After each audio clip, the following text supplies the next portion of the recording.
Le site web de l'Heure de la Bonne Nouvelle vous permet de voir les émissions de la série en cours et de visionner celles des années précédentes.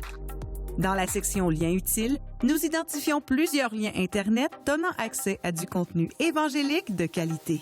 On y retrouve une tonne de moyens concrets pour vous aider à poursuivre et enrichir vos réflexions.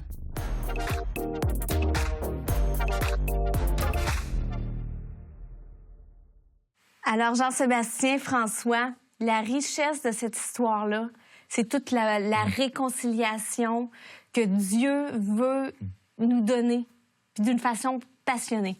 Cette image-là du Père qui court vers le Fils.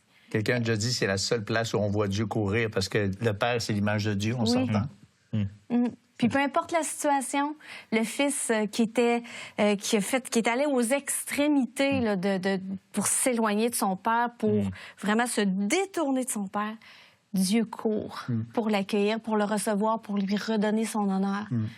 Puis qu'est-ce que j'aime beaucoup, tu sais, le cheminement du Fils. À un moment donné, tu sais, quand il mange, il n'y a plus rien à manger. Puis là, il dit, ici, je meurs de faim.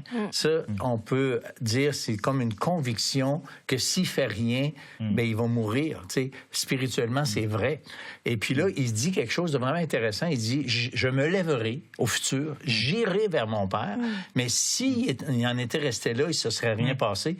Là, il a conjugué ça au présent et il a été vers le Père. Et c'est ça, la réconciliation. C'est ça qui est merveilleux. C'est que quand on va vers le Père, il nous accueille, comme tu as bien souligné. Non seulement les bras sont ouverts, mais il court vers le pécheur repentant. Puis c'est pas parce qu'il a rien fait, mais il méritait-tu le pardon, celui-là? Non, mais il l'a eu. C'est ça qui est merveilleux. Je pense une chose qui est intéressante, c'est des fois, il y a une différence entre le pardon et la réconciliation. Ouais. Des fois, si quelqu'un peut t'avoir péché contre toi ou t'avoir fait du mal, tu peux lui pardonner, mais si la personne ne veut pas se réconcilier ou te demande pas pardon, mais il n'y a pas de réconciliation possible. Mais avec Dieu, Dieu nous invite non simplement à nous donner le pardon, mais à nous réconcilier aussi, puis d'entrer en relation de nouveau avec nous. Oui. Un des versets que j'aime beaucoup dans la Bible, c'est dans 1 Jean 1,9, ça dit « Si nous reconnaissons nos péchés, il est fidèle et juste pour nous les pardonner et pour nous purifier de tout mal. » Ce que j'aime aussi, c'est qu'il ne nous laisse pas sans moyens non plus. Tu sais, quand on fait ce cheminement de se tourner vers Dieu, lui demander pardon pour nos péchés, mais il fait la promesse de nous donner le Saint-Esprit qui vient dans nos cœurs puis qui, justement, nous aide à nous purifier de ce mal. Puis je pense que c'est pour ça qu'on est capable ensuite de pardonner. C'est que ce cycle-là où je demande pardon à Dieu, je suis en réconciliation avec lui-même, puis après ça, on a le mandat qui donne aux chrétiens de réconcilier le reste du monde avec lui-même. C'est pour ça que ça fait pas de sens, en guillemets, un chrétien qui veut pas pardonner, parce que c'est son mandat. Le pardon est dans le mandat que Dieu donne aux chrétiens de partager cette bonne nouvelle-là. Hey, tu peux être réconcilié avec Dieu. Tu peux être réconcilié avec Dieu. Pourquoi? Parce qu'on est tous aliénés de Dieu. C'est ça, être pécheur. C'est tout brisé. Ça, là, c'est rare qu'on comprend ça, tu sais, que Dieu, sa colère est sur nous maintenant. Il est prêt à nous pardonner, mais il faut décider d'aller et reconnaître son état de péché comme le Fils prodigue, et ensuite se lever et aller. Et c'est là qu'on va expérimenter le pardon de Dieu. Puis l'apôtre Paul, lui, va dire, je vous en supplie, soyez réconciliés avec Dieu. Alors, c'est quelque chose de très, tu sais, un appel à prendre une décision, tu sais. Puis l'appel de Dieu, le cœur de Dieu, c'est, venez, je vous invite, si vous venez tel que vous êtes, je vais vous prendre tel que vous êtes, puis je suis prêt d'effacer, de pardonner, tout à recommencer en neuf. C'est ça, l'Évangile. J'imagine le père recevoir un appel à frais virés.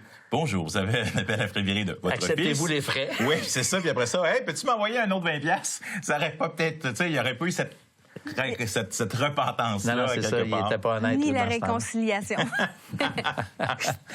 C'est terminé. Oui. Merci d'avoir été avec nous encore une fois, Jean-Sébastien, François. Puis pour aller plus loin sur le sujet, je vous invite à découvrir le podcast de Jean-Sébastien Morin. Donc, un podcast qui est riche. Moi, c'est mon coup de cœur 2024. C'est mon podcast préféré. Puis, l'épisode 142, si je ne me trompe pas. Donc, sur le pardon. Oui. Sur le pardon. Alors, vous allez trouver accès à ce podcast-là à travers notre site web hbn.ca, lien utile. Le podcast « La foi vient de ce qu'on entend ».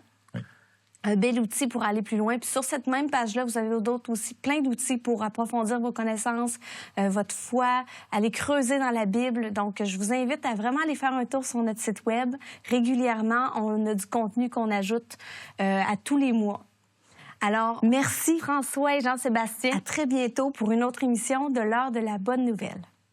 Jésus nous est présenté comme étant le Sauveur, celui qui peut nous offrir un pardon immérité, mais plus que ça, comme étant créateur.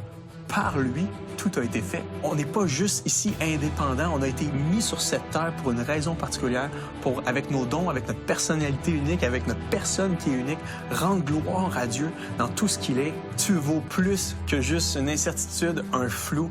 Tu vaux la vie du Fils de Dieu sur cette croix, mort pour toi.